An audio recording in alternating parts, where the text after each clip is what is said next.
warahmatullahi wabarakatuh. Saya Nurhananya binti Arif Fazila dari Sekolah Kebangsaan Jima ingin membawa rakan-rakan mengeksplorasi tentang satu pilihan kerjaya yang berasaskan STEM, iaitu Doktor Perubatan. Rakan-rakan, apakah yang dimaksudkan dengan Doktor Perubatan? Doktor Perubatan ialah individu yang bertugas menyembuh atau merawat orang-orang yang sakit. Namun demikian, tidak semua orang yang mampu menyembuhkan penyakit boleh dapat gelaran sebagai seorang doktor. Sebagai seorang doktor, mereka perlulah membuat keputusan atau memberi jawapan yang tepat kepada pesakit tentang penyakit mereka. Sebagai doktor juga, mereka perlulah sentiasa memberi tumpuan sepenuhnya ketika pesakit sedang bercakap dan boleh terus mengerti apa yang pesakit cuba sampaikan.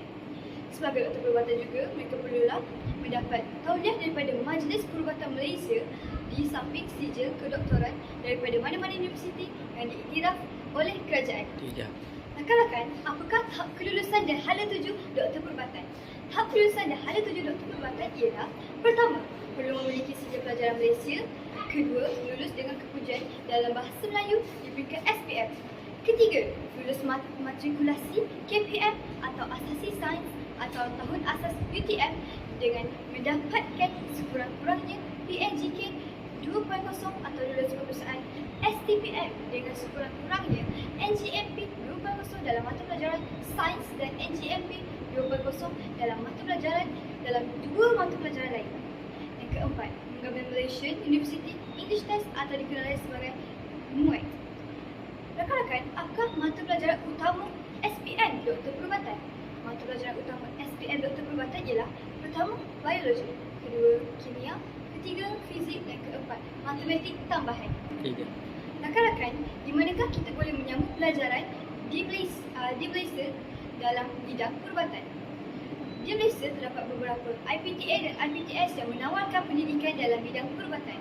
Antara IPTA yang menawarkan pendidikan dalam bidang perubatan ialah UKM, USM, UPNM, UPM, UIA, UNIMAS, Universiti Sains Islam Malaysia dan UNISA dan juga Universiti Malaya.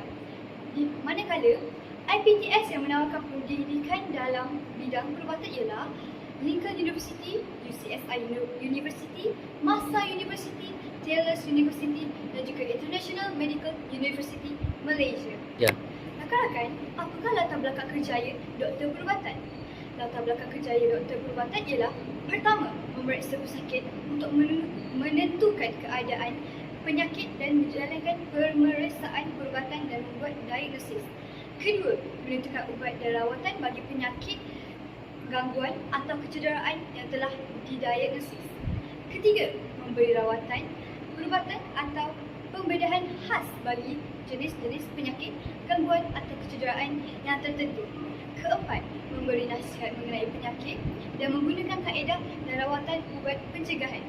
Kelima, mengambil bahagian dalam pembangunan pelaksanaan undang-undang dan peraturan kesihatan awam bagi melindungi dan mempertingkatkan kesihatan umum. Rakan-rakan, bahagian eksplorasi kejayaan terakhir Doktor Perubatan pada hari ini ialah keperluan dari segi kemahiran, personaliti dan minat kerjaya yang berkaitan dengan Doktor Perubatan. Dari segi kemahiran, doktor perlulah mempunyai rasa simpati dan empati, kesabaran, ketelitian, berfikir secara kritikal dan kemahiran berkomunikasi yang sangat tinggi. Dari segi personaliti pula, seorang doktor perlulah mempunyai pemikiran analitikal, mengambil berat, integriti, kebolehan percayaan dan perhatian kepada perincian. Minat kerjaya yang berkaitan dengan Doktor Perubatan ialah pakar bedah, pakar perubatan, ahli farmasi, ahli patologi dan ahli dietetik. Sekian eksplorasi kerjaya daripada saya, Nurhananya binti Arif Fazila dari Sekolah Kebangsaan Jima. Sekian, terima kasih.